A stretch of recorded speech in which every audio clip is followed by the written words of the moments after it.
Assalamualaikum warahmatullahi wabarakatuh. Waalaikumsalam warahmatullahi wabarakatuh. Alhamdulillah, segala pujian hanyalah bagi Allah. Salawat beserta salam tercurah limpahkan kepada junjungan Nabi Agung Muhammad Rasulullah Sallallahu Alaihi Wasallam. Pemirsa dakwah Kalteng yang dimuliakan oleh Allah Subhanahu Wa Taala, kembali bersama kita di sini dalam acara ngobrol ringan dakwah Kalteng. Yang di sini saya sudah dibersamai bersama dengan dua rekan senior saya. Di sebelah kanan ini Bang Siswanto, biasa saya manggilnya Bung Asis. Dan sebelah kiri saya Bang Diki. Nanti kita akan berbicara masalah larangan bukber ASN. Nah, kebetulan dua orang di samping saya ini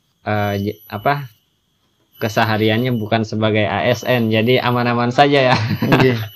Tetapi sebagai masyarakat kita memang perlu untuk memberikan komentarnya atau memberikan masukan, saran dan segala macamnya supaya demi Indonesia Raya atau menjadi lebih baik. Nah, kemarin itu kita memang rencana refreshing saja ya, refreshing ya, di sini. Refreshing ke sini. Kebetulan pas hari Ahad ini ya. Jadi tidak ada agenda khusus selain refreshing. Nah, langsung aja kita sekalian ini ngobrolin tentang hal-hal yang berkaitan dengan kekinian.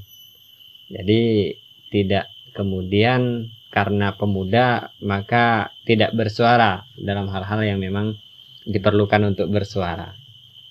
Nah, kita mintakan dulu nih pendapatnya dari Bang Asis. Gimana nih, kan beliau ini juga kesehariannya sebagai seorang pengusaha, ya kan? Ada kuliner seperti itu. Jadi larangan ASN itu sekitar 8 hari yang laluan kan? 8 hari yang lalu itu Pak Joko Widodo melalui sekretaris kabinetnya itu mengeluarkan sebuah surat edaran yang kemudian diarahkan kepada lembaga negara, kemudian termasuk kepada ASN gitu, yang isinya itu larangan untuk buka puasa bersama. Alasannya adalah karena kita ini masih dalam situasi endemi, gitu kan, dari pandemi menuju endemi, dan itu untuk mengurangi gitu kan terjangkitnya COVID dan seterusnya dan seterusnya. Ini bagi pengusaha ini ada dampak nggak, Bang Asis? Atau gimana komentarnya tentang berkaitan hal ini? Oke, terima kasih. Assalamualaikum warahmatullahi wabarakatuh. Waalaikumsalam warahmatullahi wabarakatuh. Untuk menanggapi statement pemerintah dalam artian itu kan pimpinan negara ya yang mengeluarkan statement bahwa larangan berbuka puasa bersama dengan di kalangan internal, dalam artian itu khusus hanya untuk pemerintah saja, bukan untuk kalangan masyarakat. Akan tetapi kita ambil anunya ke belakangnya dulu. Saya mempelajari bahwa di dalam berbuka puasa itu, kalau di dalam pandangan Islam kan itu kan silaturahmi kan, ukhuwah kan. Nah, jadi berbuka itu kalau kita pahami kan itu membuka, dalam artian membuka itu dari kalangan mana aja itu bisa berkumpul dan menjalin silah ukhuwah tadi. Dan saya saya juga heran kenapa pemerintah itu melarang, karena di dalam, mohon maaf ya, itu di dalam undang-undang kan, di dalam pasal 29 itu kan ada yang berbunyi bahwa setiap warga negara kan berhak memeluk agama dan menganut sesuai anutannya.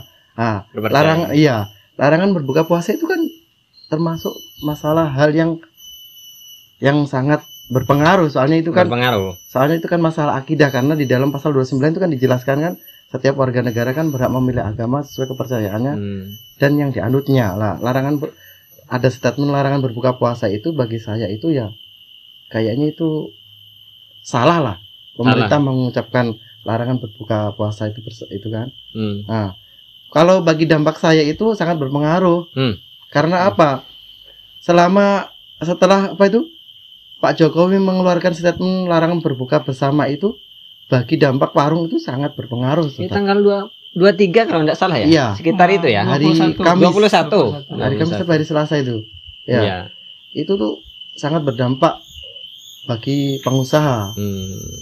Soalnya dari tahun dulu itu masih agak lumayan lah kita berjualan kan. Iya. Masih ada orang berbuka puasa bersama meskipun orangnya nggak terlalu banyak, tapi kan yang datang tuh silih berganti. Sekarang tuh Masya Allah itu luar biasa dampaknya itu. Waktu berbuka puasa itu bisa sama sekali nggak ada orang. Iya. Itu memang yang saya rasakan.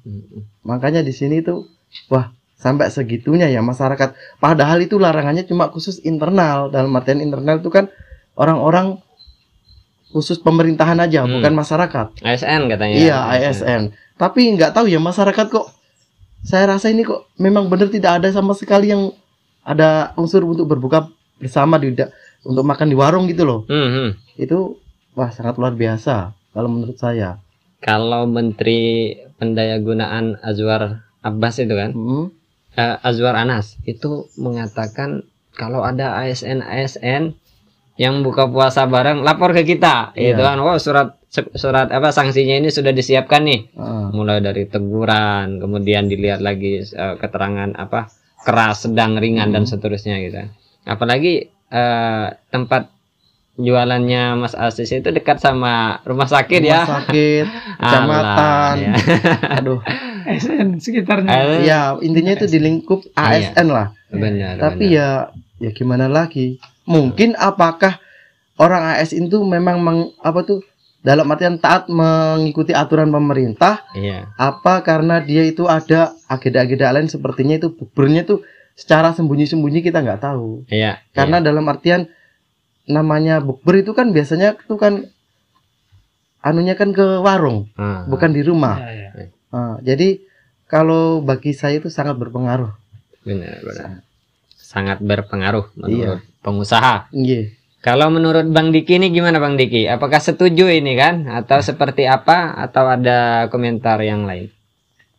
Ya, bismillahirrahmanirrahim.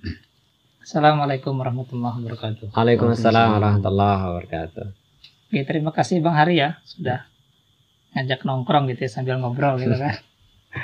Dan kebetulan juga yang kita obrolkan ini kan bahasan yang hangat beberapa hari lalu gitu ya. Iya. Kayaknya sekarang masih hangat-hangat juga ya. Iya. Ya kalau kita berbicara larangan buka bersama itu, kemarin saya itu sempat terkejut juga gitu ya. Kenapa baru tahun ini itu ada larangan buka bersama gitu kan? Kaget ya? Kaget gitu. Karena kemarin pencabutan ini apa? Pencabutan untuk pembatasan itu kan tanggal 30 itu. Iya. Tanggal 30 Desember sama Presiden Jokowi itu kan luar biasa kan? Iya. Ternyata tanggal 21 kata Bang Diki tadi ada pembatasan lagi nih, pembatasan bukber. Itu sebelum penentuan puasa tanggal 21 itu? Belum. Ya kan sebelum. Gimana? Lanjut. Nah, jadi memang kalau kita runut ya, itu memang merupakan salah satu hal yang harus dijelaskan sebenarnya bagi pemerintah kan. Nah, batasannya seperti apa begitu di larangan buka bersama itu. Karena kalau kita lihat dari hal tersebut, masyarakat itu meresponnya beda-beda. Responnya beda-beda. Karena pemerintah itu kan mengumumkan peraturan itu pada tanggal 21 Maret gitu ya. Nah, itu beberapa hari sebelum penentuan puasa atau bulan Ramadan gitu. Dan memang kalau kita lihat di surat keterangannya itu, surat dari yang dikeluarkan oleh pemerintah itu, memang dia tidak ada mengatakan secara khusus untuk untuk ASN dan batasannya apa gitu. Nah, batasannya itu apa? Nah, karena di situ yang ditujukan itu adalah jenderal perpajakan gitu, TNI, Polri dan juga kementerian serta kepala staf di bidang non pemerintahan yang lainnya gitu ya. Kepala staf. Ya, tapi kepala badan juga dimintakan kepada Mandegri Pak Tito itu untuk meneruskan ke gubernur, bupati, wali kota Iya. dan jajarannya. Iya. Nah itu Itu disampaikan juga ya. jajarannya itu yang Ah, nggak jelasin sampai mana gitu Iya. jajarannya itu. Nah akhirnya memang kalau dari hal tersebut ya masyarakat itu bisa persisnya bermacam-macam ya terkait ASN tadi sampai batas mana gitu. Ya termasuk ini Bang Diki. Teman saya itu kan ada yang ASN. Biasanya kami itu biasalah ngadakan acara buka Bubar puasa gitu. bersama. Namanya juga rasa kangen. Tapi buka puasa bersama itu 1 bulan ya enggak 1 bulan penuh. Satu kali gitu. Itu pun iuran kita juga gitu, tabungan. Kemudian di sana kita ngobrol, bisa jadi juga terjalin hubungan apa, punya channel apa gitu kan. Sehingga bisa juga meningkatkan ekonomi juga istilahnya itu kan. Ini punya ini akhirnya kita Iya.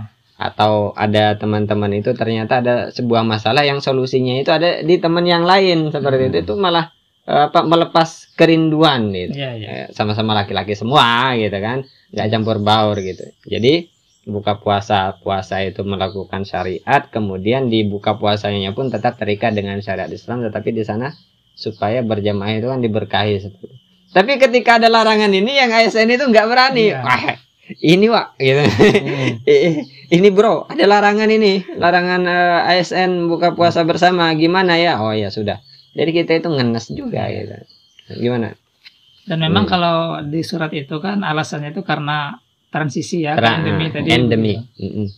Nah, tapi itu harus kita lihat juga fakta di lapangan, apakah kebijakan itu diterapkan di seluruh Indonesia gitu. Seluruh Indonesia. Nah, karena sebelumnya kalau kita ingat sebelumnya ada konser yang paling besar di Indonesia itu. Masih ingat nggak konser paling besar ngundang K-pop artis Korea gitu. Iya, Blackpink. Nah, Blackpink, waduh, tersebut merek. Iya. Soalnya Itu sudah kan pada tanggal 11 sampai 12 Maret itu konser. 11 sampai 12 Maret. 12 Nah, jadi Maret. berarti cuma 10 hari sebelum itu. Aman. Ya aman, bahkan didukung. Bahkan pemberitaannya itu ini bisa meningkatkan omset Iya. negara kayak gitu Iya. coba. Bahkan didukung itu. Nah, itu sampai 70.000 orang di situ, menurut data yang saya baca. Nah, itu kira-kira apakah Tidak memancing endemi ya. kok tidak memancing endemi gitu. Nah, seperti itu.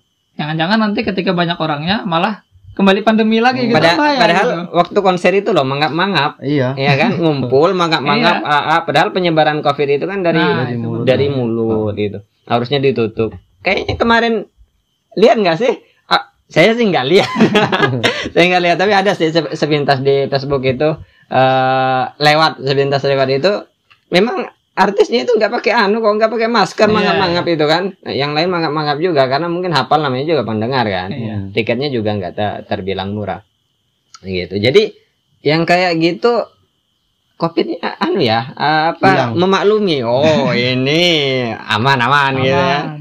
Kayaknya ada bos COVID itu ya. Lanjut gimana? Nah, itu saya yang kalau kita lihat gitu. Jadi ketika dilarang untuk bukber itu, kira-kira bukber itu sampai seberapa banyak sih orangnya gitu? Kalau bukber sampai ke 70.000 kira-kira.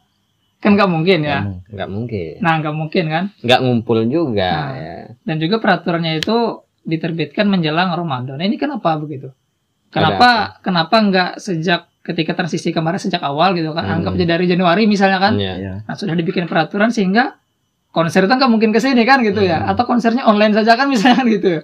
Tapi agak aneh juga kan, pembatasannya itu dicabut tanggal 30 Desember gitu.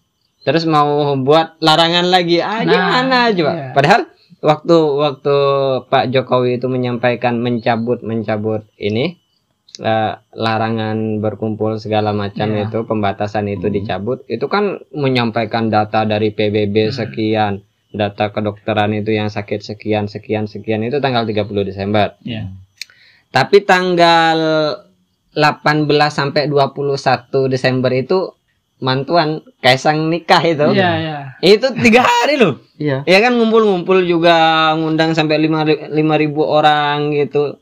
Acaranya juga luar biasa. Itu COVID-nya nggak ada juga ya. Gimana ya? Lanjut. Nah, jadi itu perlu kita pertanyakan gitu ya. Kenapa ketika menjelang Ramadan itu baru ada larangan untuk berkumpul gitu ya. Nah, namun sebelumnya itu masih banyak sekali ibaratnya kegiatan ya, ekonomi ataupun kegiatan pribadi aparatur negara, nah yang itu ternyata dianggap tidak bermasalah dengan tujuan untuk menghadapi endemi tadi gitu, atau pembatasan tadi gitu. Iya. Nah, jadi itu perlu menjadi pertanyaan. Dan di masyarakat pun ya kalau kita lihat, ya tadi bermacam-macam responnya, sehingga akhirnya kan presiden kita itu mengonfirmasi lagi ke masyarakat gitu ya. Terkait dengan surat edaran tanggal 27 itu dikonfirmasi lagi gitu. Seminggu setelah itu. Kenapa dikonfirmasi? Berarti ada masalah sebelum itu.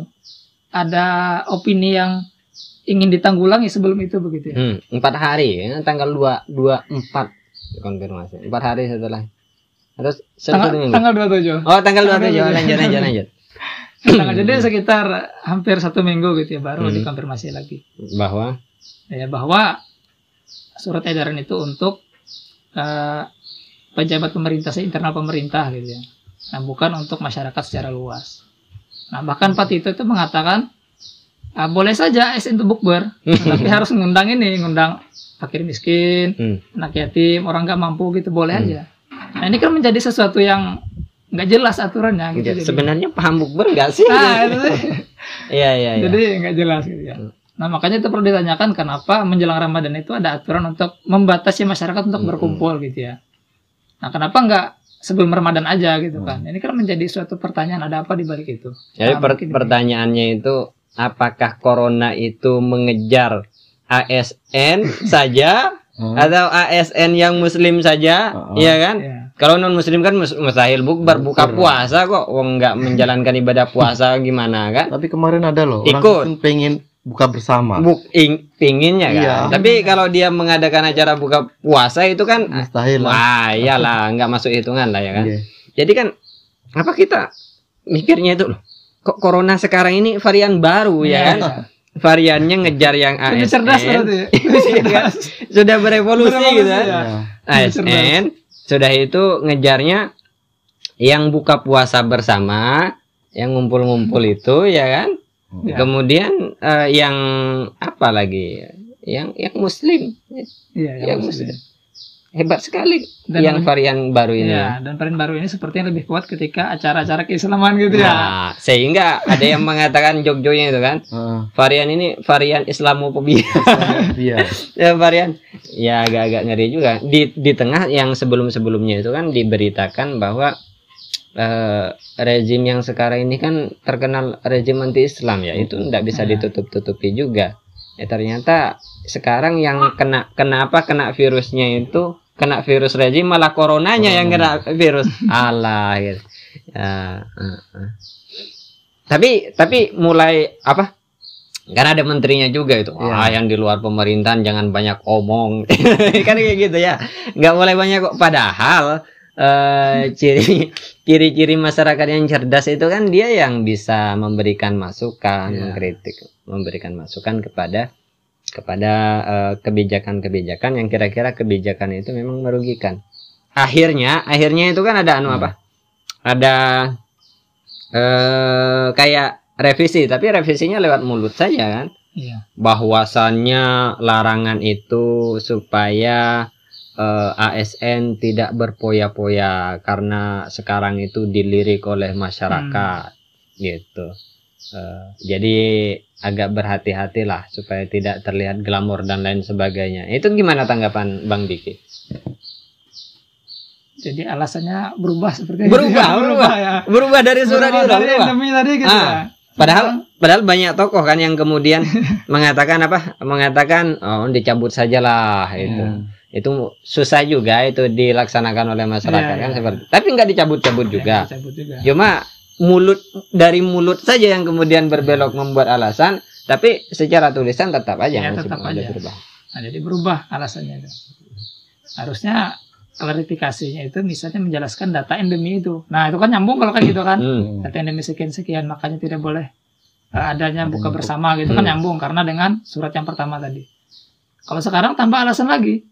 Malah karena takut dilirik oleh masyarakat pejabat yang poya-poya kan gitu ya. Gimana tanggapannya itu? Ya saya kira itu adalah sesuatu yang yang harus menjadi evaluasi bagi pemerintah gitu ya. kalau takut dilirik karena foya-foya itu berarti ada yang kita benahi di situ. Nah, jadi tidak berkaitan dengan Ramadannya gitu, buka bersamanya gitu. Nah, jadi seperti itu. Klarifikasinya itu tidak menjawab apa yang diresahkan masyarakat gitu. Harusnya kalau karena endemi, jelaskan endemi seperti apa gitu. Tapi klarifikasinya adalah sesuatu yang bisa dikatakan secara personal ke masyarakat oleh tadi aparatur negaranya gitu. Kan apa itu ada istri-istri pejabat itu yang pamer tas, ternyata tasnya harganya 600 juta. Tas 600 juta. Ada yang pamer jaketnya 16 juta harganya. Sepatu dan seterusnya. Jadi apa ya? Tapi ada juga yang punya pesawat pribadi itu. Kan agak ngeri. Harusnya itu kalau ada lirikan dari masyarakat itu kan, melihat para pejabat yang kayaknya sih agak nggak seimbang nih antara masukan atau gaji, walaupun gajinya perpajakan itu sampai 500 juta loh, Mas. Iya. Banyak juga ya kan? Nah gitu. Dengan tunjangannya berarti. Tapi kan agak jomplang juga dengan yang 100 miliar dan seterusnya itu harusnya ditindaklanjuti oleh pemerintah itu dengan mempercepat melakukan eksekusi. Kayak ini beneran korupsi nggak sih, langsung disidik segala macam, kan seperti itu. Bukan jangan tampilkan ya, nanti masyarakat nengok nih Jadi kesannya itu apa ya? Kesannya itu masalahnya di mana, penyelesaiannya di mana gitu. Ini mau menyetop motor, mau menyetop mobil, tapi yang diinjak malah gas gitu kayaknya. Ya, gimana gitu. Kalau kata salah satu tokoh itu kan, yang gatal di mana, yang digaruk di mana gitu. Nggak nyambung gitu. Oh, Mas Asis, ada lagi yang mau ditanggapi ini? Ya, saya tuh mau bilang sama pemerintah dalam artian tuh Pak Jokowi ya. Kalau mau mengeluarkan statement dalam artian itu, bagi beliau itu apa yang diucapkan beliau itu seharusnya itu ada dampak ke belakangnya. Dalam artian itu, saya ingin mengeluarkan ini, aturan ini. Apakah nanti itu sesuai yang dia targetkan, dalam artian larangan kayak seperti bukber tadi itu kan. Nah, tapi kan ujung-ujungnya kan larinya kan untuk mengurangi endemi katanya. Tapi kenapa untuk mengurangi endemi itu di saat orang muslim, dalam artian itu kita kan sebagai warga masyarakat yang muslim, dan saya sebagai pedagang memang sangat berdampak. Karena apa? Setiap ada acara kegiatan tentang kerohanian untuk khususnya orang muslim, itu pasti itu coronanya itu datang. Nah, jadi di situ saya menggarisbawahi bahwa Pak Jokowi kalau membuat statement atau membuat aturan itu, ibaratnya itu harus, sebab akibatnya itu harus diperhatikan lebih detail. Jangan nanti nyambungnya larangan bukber khusus untuk internal, dalam artian itu kayak pejabat-pejabat, tapi dianya mengeluarkan juga statement nanti jangan bukber ya, takutnya nanti kelihatan glamor seperti makan enak-enak, terus ngajak anak istri.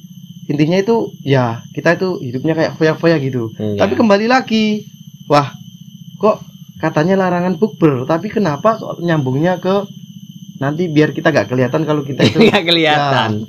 Nah, di situ saya juga bingung.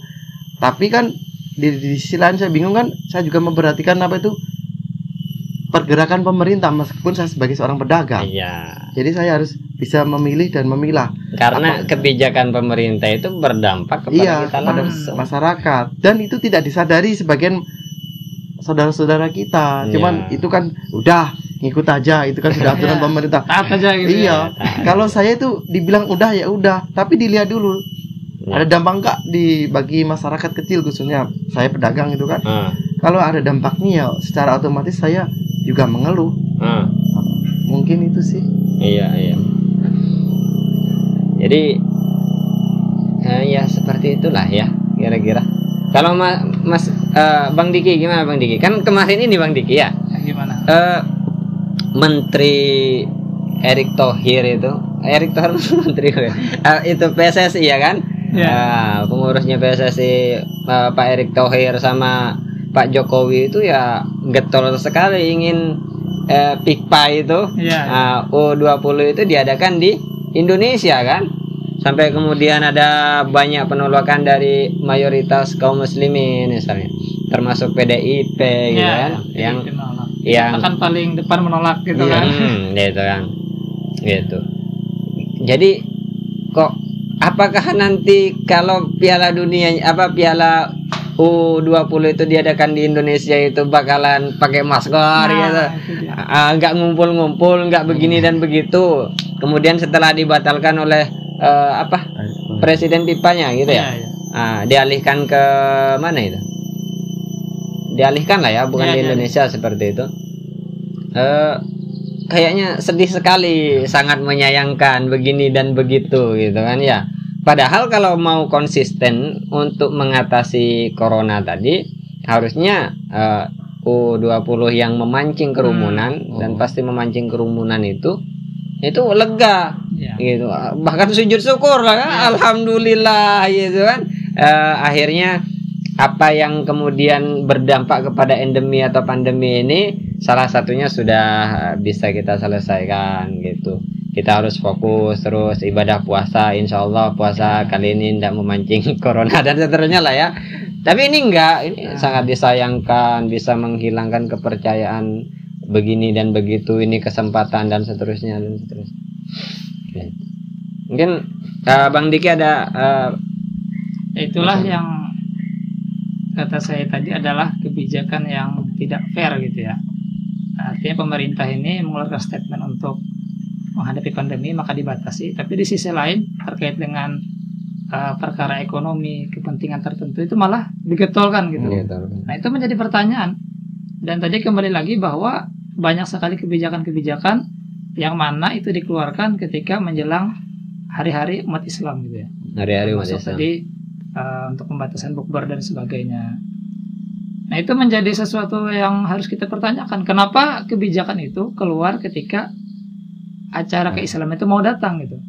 Nah karena tidak sedikit juga yang mengatakan bahwa rezim sekarang, pemerintah sekarang itu adalah rezim yang Islamofobia gitu ya. Nah jadi sama kerumunan aja takut kan gitu kan. Bahkan kemarin itu kan kalau ada tes kita upayakan bahwa siapapun yang berada di ASN itu tidak ada orang-orang radikal di sana. Berarti kan sudah bersih semua kan. Ngapain harus takut lagi ya? Harusnya gitu ya. Iya seperti itu. Jadi awalnya karena COVID, kedua karena banyaknya lirikan dari masyarakat. Harusnya kalau misal nih saya kepala negara misalnya kan, terus saya melihat kayaknya ada yang mencurigakan dari Mas Asis ini, harga jaketnya sampai 200 juta misalnya, topinya lebih mahal lagi 1 M misalnya kan, dilirik oleh masyarakat. Punya pian juga sama ini, bajunya harganya sampai 300 M gitu kan. Padahal gajinya saya beri gaji itu 100 miliar misalnya, 100 juta misalnya kan. Yang ini 200 juta. Tapi itu dengan pakaian kostumnya seperti itu agak mencurigakan bagi masyarakat. Masyarakat kan cerdas-cerdas nih. Artinya ada misalnya, oh ini kayaknya ada potensi maling misalnya kan. Jadi intelijen saya atau orang-orang dalam saya yang memang memiliki kapabilitas dan kapasitas untuk mengungkap itu, itu kan segera eksekusi. Coba cari tahu kebenarannya, apakah kecurigaan masyarakat itu benar atau tidak. Bukan kemudian Mas dilirik masyarakat Mas, tolong pakaian yang mahal-mahal itu dikurangi lah. Dilirik masyarakat ya, jangan dulu dipakai, nunggu lirikan masyarakat itu beralih kepada yang lain. Nah gitu. Jadi kecurigaan kita itu ya jangan salahkan kita juga yang curiga kan, bahwasannya larangan bukber itu hanya untuk mengalihkan isu gitu. Itu takutnya seperti itu. Tapi mudah-mudahan lah kita selalu berharap dan terus mendoakanlah supaya pemerintah ini atau pemerintahan kita ini terus berbenah gitu, terus menjadi lebih baik gitu.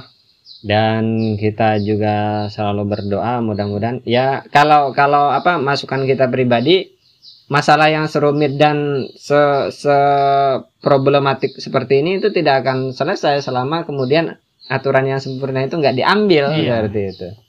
Jadi selain kemudian menghilangkan aturan-aturan yang memang secara logik nggak bisa diterima, yang kedua itu perlulah kita kemudian menginstal aturan yang memang bersumber dari Allah itu.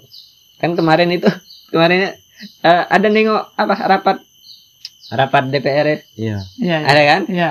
Ayat masuk konstitusi kan? Iya. Alhamdulillah, harusnya itu seperti itu, tapi jangan cuma istilahnya jadi kesannya itu pencitraan buat masyarakat, karena ya sedikit lah pikiran masyarakat, wah ini dekat-dekat 2024 ini ayat keluar gitu kan. Kalau nggak dekat-dekat 2024 ini ada istilahnya cingkrang radikal, janggut radikal, cadar radikal lah gitu, kita juga gitu. Mungkin seperti itu. Ada yang mau disampaikan, Tre? Ya, mungkin saya menambahkan lagi ya. Nah, jadi memang pandangan masyarakat terkait isu radikalisme ya yang dilakukan oleh pemerintah gitu ya, termasuk Islamofobia gitu ya. Nah, harapan saya sebagai masyarakat Indonesia, jelas Indonesia ini inginnya tidak ada radikalisme dalam tanda kutip negatif gitu ya. Negatif. Nah, artinya ketika kita ingin ada pemahaman yang masuk, itu adalah pemahaman yang dapat membangun negara gitu. Tapi kalau kita lihat kenyataannya tadi, ternyata kebijakan-kebijakan dan aturan sekarang itu justru banyak menyudutkan Islam begitu. Sekuler radikal. Ya, sekuler radikal. Ngeri. Jadi banyak menyudutkan Islam, sehingga wajar banyak masyarakat, banyak lapisan masyarakat yang akhirnya menstigma rezim ini rezim yang anti-Islam atau Islamofobia tadi. Nah, karena kita harapkan memang negara ini jangan sampai negara ini malah mengikuti nilai-nilai yang tidak sesuai dengan Islam. Nah, misalnya nilai Barat ya. Nilai Barat yang mana mereka itu memerangi terorisme, dan ternyata yang mereka perangi sebenarnya memerangi Islam begitu. Nah, jangan sampai negara kita itu mengambil paham-paham yang seperti itu. Nah, karena kalau kita lihat statement yang dikeluarkan pemerintah dengan agenda Barat itu mirip-mirip gitu ya, mirip-mirip ya. Mungkin oknumnya gitu ya, mirip-mirip statementnya. Nah, karena Barat itu sekarang mereka memerangi radikalisme gitu ya. Makanya mereka munculkan paham-paham moderat untuk melawan radikalisme tadi. Islam menurut Barat. Ya, Islam menurut Barat gitu. Nah, dan juga kalau kita lihat bagaimana ciri-ciri Barat itu memerangi Islam itu, nah ternyata ada dikabarkan juga oleh Rand Corporation itu kan. Nah, jadi ada ciri-cirinya bagaimana Barat itu memerangi Islam gitu ya. Dan mereka itu mengatakan bahwa untuk mensejahterakan Barat ini, ideologi kapitalis ini hanya bisa dengan menghilangkan ideologi Islam. Nah, jadi mereka mengatakan seperti, jadi jelas musuhnya itu adalah Islam, head to headnya itu, bukan paham yang lain gitu ya, musuhnya Islam.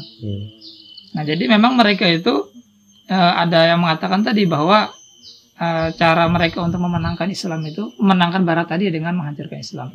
Nah, contohnya mantan PM Inggris gitu tadi, Blair. Nah, beliau itu mengatakan bahwa ciri-ciri ideologi yang radikalisme yang harus diberangus itu adalah, pertama dia adalah menolak Israel. Nah, itu kan berkaitan dengan U20 tadi kan. Iya. Jadi kalau orang menolak Israel, nah kemungkinan dia akan dicap sebagai radikalisme tadi. Iya. Nah, kemudian juga nomor 2, ya kata Tony Blair tadi, orang radikal itu dia akan berpikir sejarah Islam atau syariah Islam sebagai dasar hukum. Nah, jadi kalau ada orang Muslim ingin menjadikan syariat Islam sebagai hukum, nah itu dikatakan orang yang radikal atau teroris tadi begitu. Padahal orang Islam yang tidak mau aturan Islam diterapkan itu aneh ya. Aneh, orang ada ikan laut tapi maunya itu hidup di darat, itu keleper-keleper lah dia. Itu aneh. Iya. Nah, kemudian poin selanjutnya itu adalah, jadi kata Tony Blair tadi, orang yang dia itu terpapar terorisme, dia itu menginginkan negara khilafah gitu. Negara khilafah gitu. Padahal kalau kita lihat ya, negara khilafah itu dibahas para ulama gitu, dan itu memang ada sejarahnya. Ada sejarah. Apalagi kalau kita misalnya sholat tarawih gitu kan, Al Khalifatul Ula gitu kan, Abu Bakar Siddiq. Nah, itu kan khalifah beliau. Kemarin siapa itu yang namanya itu yang membuka tentang khilafah juga itu kan? Siapa, lupa saya itu. Ini apa namanya? Elon Musk ya kan, buka tentang khilafah juga, orang Barat juga. Iya. Jadi nggak bisa ditutup-tutupi. Dan sejarah memang membuktikan bahwa khilafah itu, negara Islam itu memang pernah berjaya termasuk begitu. Muktamar NU. Iya. Khilafah juga dibahas ya, enggak apa-apa lah dibahas juga. Nah, lanjut. Terakhir. Nah, kemudian yang terakhir itu adalah Mm-mm. kata mereka yang terpapar isu terorisme itu adalah tidak mengadopsi liberalisme. Jadi kalau kita tidak menjunjung tinggi nilai kebebasan, nah berarti kita orang yang radikal atau terpapar terorisme tadi. Nah, padahal kalau kita lihat poin-poin tadi yang beliau sampaikan atau yang tadi beliau sampaikan tadi itu jelas tidak cocok sekali dengan Indonesia kan gitu. Nolak Israel misalnya. Ya. Jelas harus kita tolak. Ya. Karena pembukaan undang kita pun juga mengatakan bahwa kita itu menolak segala penjajahan. Kan begitu. Bahkan konon katanya itu apa? Gelora Bung Karno, studio Gelora Bung Karno itu karena Bung Karno itu menolak Israel gitu ya. Iya benar itu. Iya. Karena menolak Israel. Jadi pandangannya itu bukan hanya dari segi ekonomi lagi begitu. Bahkan dari dasar negara kita pun sudah salah kalau menerima Israel itu masuk ke Indonesia. Nah, kemarin bilangnya boykot Israel ya kan. Nah, jadi lucu-lucuan lah gitu. Ya. Mas Asis, ada yang mau disampaikan? Ya, disimpulkan. Kesimpulannya sebelum kita undur diri. Ya, buat teman-teman pedagang tetap semangat. Pemuda-pemuda yang Semangat pemuda juga.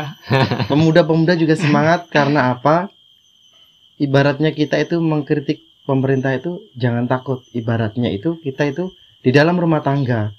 Nah, itu pun seorang istri itu berhak untuk mengkritisi suaminya. Kalau di dalam pemenuhan dalam artian kebutuhan-kebutuhan beliau yang tidak tercukupi kan itu dibolehkan. Makanya ya bagi para pedagang jangan takut pokoknya untuk mengkritisi atau mengkoreksi pemerintah karena di dalam undang-undang juga dibolehkan, bahkan di dalam Islam juga dibolehkan. Nah, untuk para teman-teman pedagang jangan malu-malu dan jangan sungkan-sungkan. Yuk kita belajar ngaji biar kita itu bisa mengetahui makna Islam itu secara luas, bukan hanya masalah ibadah madoh aja.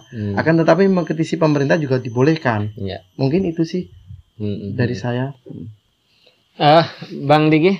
Ya, kalau saya berharapnya ya larangan bukber ini adalah sesuatu yang dievaluasi pemerintah gitu. Jangan sampai ini menjadi salah satu bentuk Islamofobia pemerintah gitu.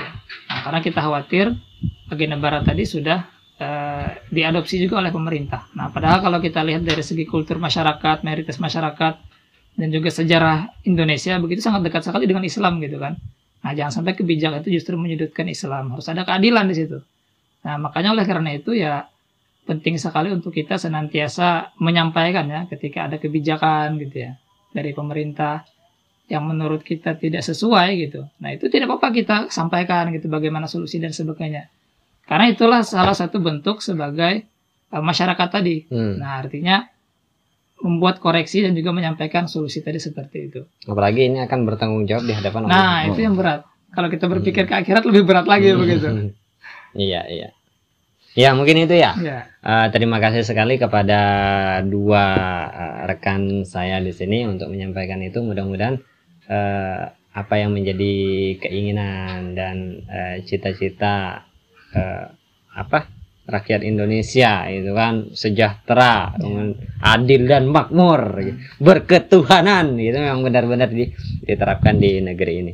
Mungkin itu yang bisa kita diskusikan dalam kesempatan kali ini. Insya Allah kita akan bertemu lagi di waktu dan tempat yang akan datang yang berbeda bisa jadi.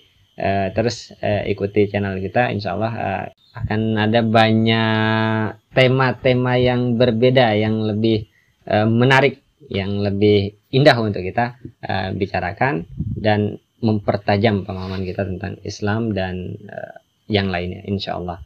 Kita tutup billahi taufiq wal hidayah. Assalamualaikum warahmatullahi wabarakatuh. Waalaikumsalam warahmatullahi wabarakatuh.